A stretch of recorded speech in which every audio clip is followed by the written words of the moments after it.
Probably of the people that have landed jobs in the past month, something like 70 to 80% of them are submitting video introductions, right? Or submitting customized pitch decks for that specific company. In addition to a tailored resume, right? Some of the basic level stuff. But that above and beyond step really is helping with networking conversations. Before we start the show, I have a quick question for you. Is your resume stuck in the rejection pile? At Resume Assassin, I create powerful resumes that showcase your skills, experience, and achievements, getting you noticed by recruiters. I'll also optimize your LinkedIn profile, transforming it into a magnet for opportunity. Visit resumeassassin.com today and take charge of your job search. Visit resumeassassin.com.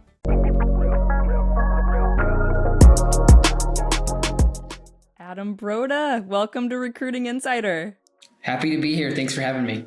I'm so excited that you're here. Okay, guys, so if you haven't seen Adam on LinkedIn, then you're probably living under a rock or something. Adam has spent a decade in people leadership and development as an engineering and product leader at huge companies like Boeing and Amazon. And he's worked with recruiting firms, universities, and even startups to learn the best paths for job seekers at each level. He opened Broda Coaching in 2020 with the mission to help tech and engineering professionals land job offers at $150K to $300K or more by teaching a value-based job search strategy. So today we're going to discuss a topic that's near and dear to Adam's heart: how we can maximize our visibility and value proposition during a job search. But before we dig into the topic, Adam, tell us just a little bit more about your background and who are you? Yeah, well, that was a great intro. I appreciate that. Let's see, to get into like more fun information than just what's, the general ho-hum on LinkedIn. Yeah. I've got an engineering background, so my brain is kind of still wired very much like a mechanical engineer. I spent a lot of time in college and then even like my first few years at Boeing doing a lot of design work, and I was doing tools and equipment. I eventually moved into like large scale robots and stuff. And now at Amazon, I work in the product sector. So that career transition has brought me to a lot of different spaces and places, but I would say I still feel like an engineer somewhere deep down underneath the surface. Mm-hmm. My time in corporate has been great. I'm not one of those people that's, you need to escape the 9 to 5 and corporate sucks. And I think I'm a realist though, right? Like it's not a family. A corporational job is limited and you're always going to be a number, but that doesn't mean that you can't maximize, your opportunity to work at a great firm and meet great people and build your brand and do all these other cool things.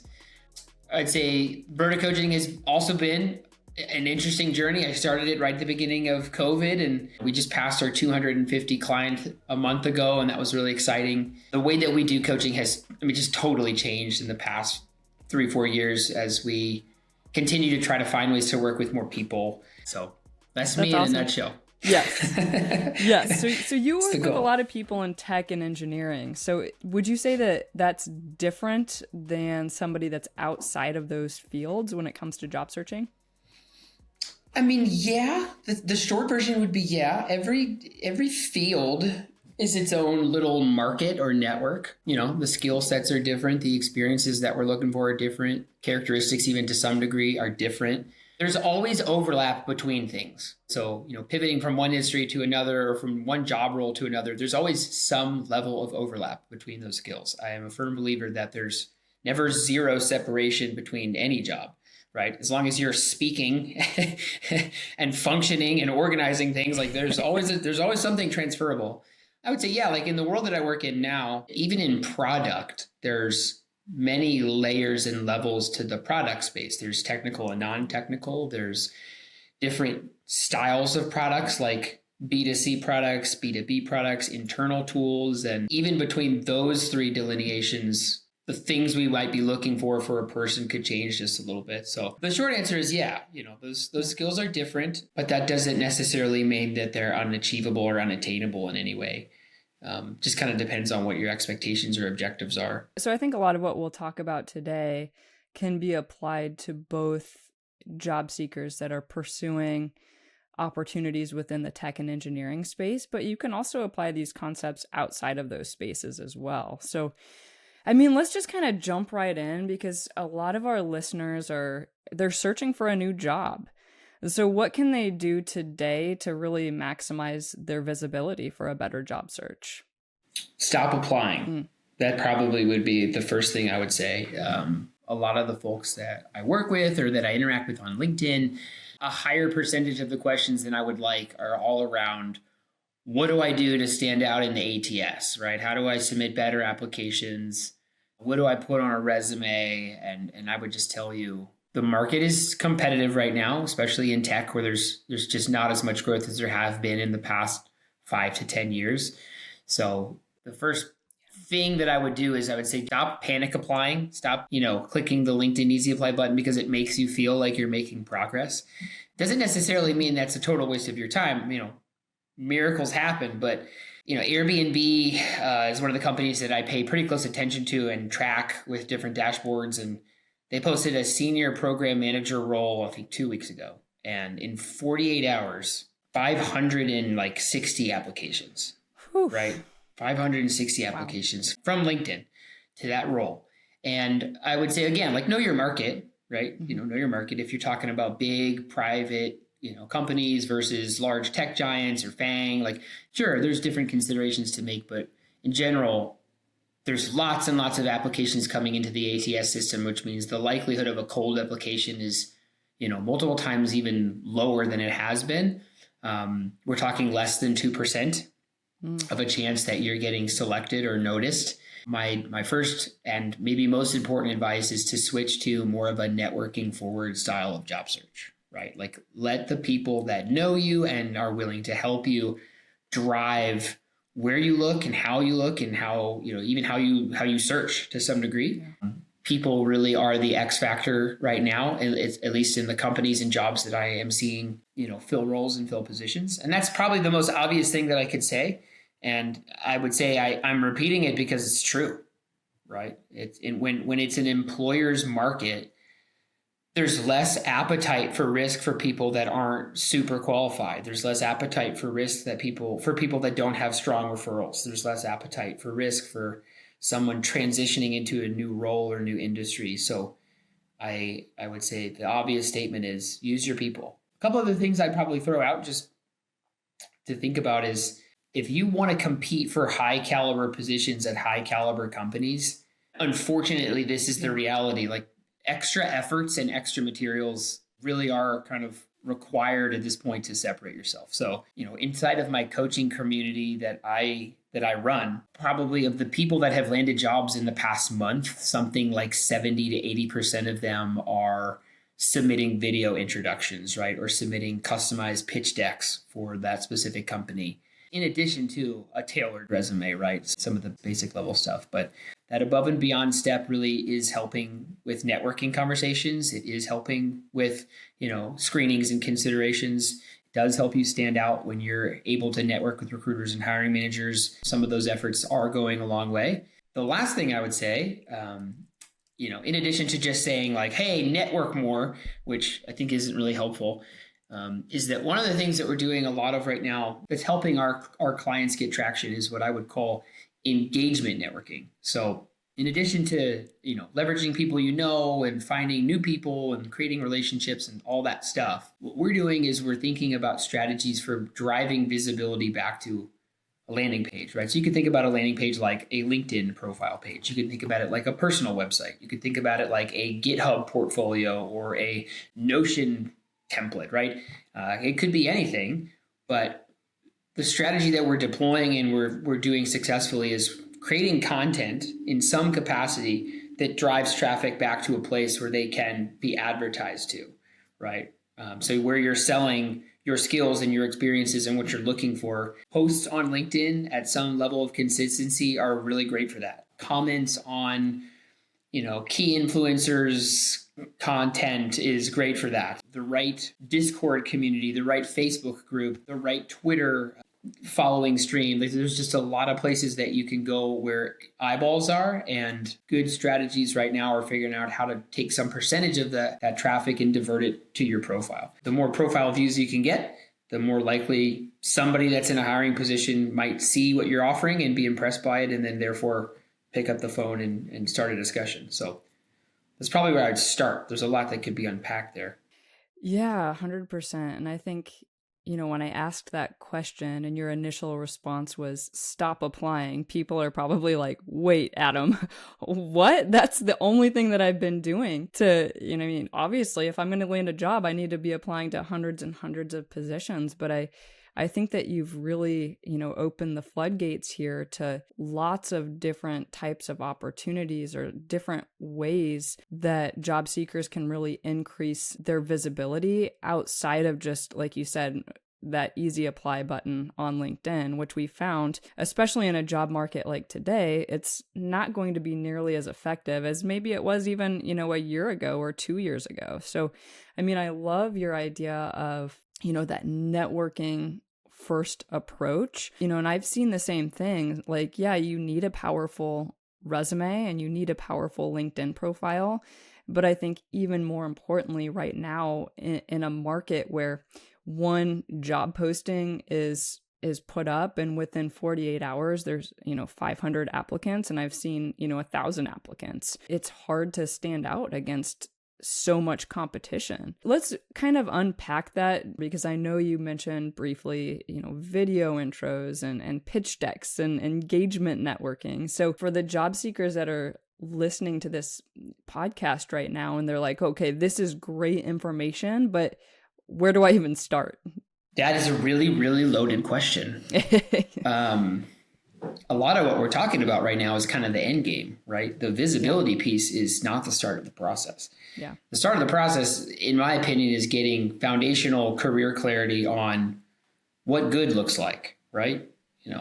What industries do you want to be a part of? What problems do you want to solve? What skills do you want to use? What kind of comp package do you look for? What are your requirements for remote work or travel? Or there's just a long list of questions that we would typically walk someone through in our program to understand what considerations need to be made before picking roles or companies or titles. Once you get to the point where you've got a target established, so a set number of firms, set number of roles, you know where you're going to start seeking a job.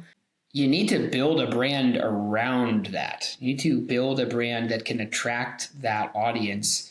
And again, like if you say, hey, my objective is I want to work at Spotify and HubSpot as a project manager, we would say, let's go find job descriptions at those companies for those roles and pick out the key themes that are in there. Start thinking about how do we speak to these with examples? How do we use some of the language? How do we use some of the terminology or the metrics or the, critical skill sets that continue to come up in these job descriptions? You have to sell what those hiring teams are looking for. So that's where you start. Once you've got the brand created, your About Me section on LinkedIn, it could mean your professional summary on your resume. It could mean the results that you're talking about or the accomplishments that you're messaging in a network message or a resume. Once you have those things figured out, then it's time to design a networking strategy that works for you, right? How do you find the people that have the ability to influence decisions that could go in your favor? Again, I would say a lot of people make the mistake of kind of just jumping onto LinkedIn and running searches for employees that work at companies and then messaging them. And that's not necessarily a bad thing. I guess I might not even call it a mistake. There's just better ways to start. I think everyone should start the networking process by doing an extremely thorough deep dive of who they already know. Again, if you have a second level connection that you could potentially get an introduction with through a friend, and that connection works at the place you want to work at and can refer and can recommend and can push your information, that's a massive, massive amount of time saved as opposed to going out and messaging 100 people that work at that company to see if you can get one person or 5 people that will respond to you at all, and then maybe over some amount of time get to that level of relationship. So I'd say, there's an order of operations to things. A lot of people that I work with, that we place into positions already have good networks. Sometimes they just don't know it or they don't remember it, and we'd have to take some time to kind of draw that out, right? Like who went to your college, who's in alumni communities, who was a part of that club at that, thing that you did 5 years ago. And in addition to all the places you used to work or all the people you used to work for or work with, we definitely start with a really thorough deep dive. Again, to kind of continue on the path of like, what's the list of steps? I'd say the networking strategy that we typically would design for a person at a high level is going to be like one of three things. So I talked about the engagement side of it, right? Where our strategy would be like, hey, we have a brand. Let's figure out how to put this brand out there, right? We post about topics. Maybe we share stories. Maybe we create articles or videos or, again, some kind of content that attracts an audience in some way. And that's a very generic statement, I know, but there's a lot that could fit there. Before we ever get to that, the first thing we'll do is what we would call short-term networking. And that's trying to figure out where we can get conversations going that can help us do stuff in a shorter amount of time.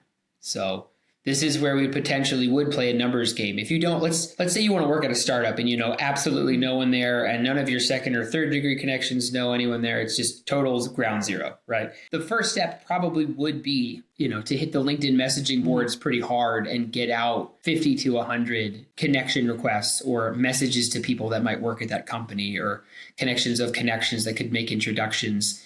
Even if they're not strong connections, you really might have to start with a little bit of a numbers game just to see if 100 messages yields 10 responses, right? Or if 100 messages yields 5 responses. And we do help people with that, right? We talk about like, what are the types of messages that are more likely to get someone to reply, right? Who are the people we can hunt down that are more likely to apply? For example, we ran a networking strategy for an individual a couple months ago where we targeted people that were posting about jobs they had landed because we know that those people are generally operating with a higher level of energy and are way more happy to reply to somebody. So yeah, you kind of need to be smart and creative about how you start those conversations off. But yeah, short-term networking is playing a numbers game, trying to generate responses and essentially opening doors to the next series of responses. Conversely, long-term networking is kind of the next step of our process. And that's where we, instead of looking for someone that might just be able to click or incentivize referral or respond in some way, we look for opportunities to create career advocates. And that's probably pretty obvious, but I'll just explain that, right? That's a person at a target company that can do things beyond an incentivized referral. They can send you contact information. They can introduce you to people in an email or a phone call.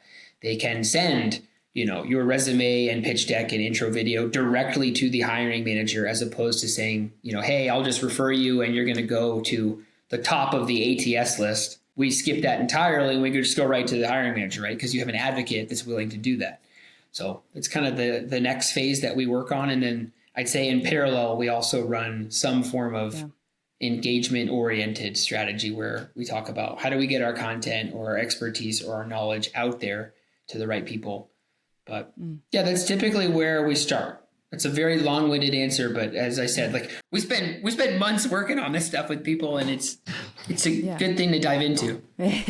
No, that's amazing. I agree. I think a lot of people forget to reach out to their first level of connection, their second level of connection. They jump right to, okay, the blind networking, like you said, like maybe they've pinpointed a company that they want to work for, like Amazon, and then they start blindly reaching out to people within that hold the job title that they're targeting, and they're currently at Amazon. But maybe the best way to start is just by thinking about who is already within my little circle, who's already within my network.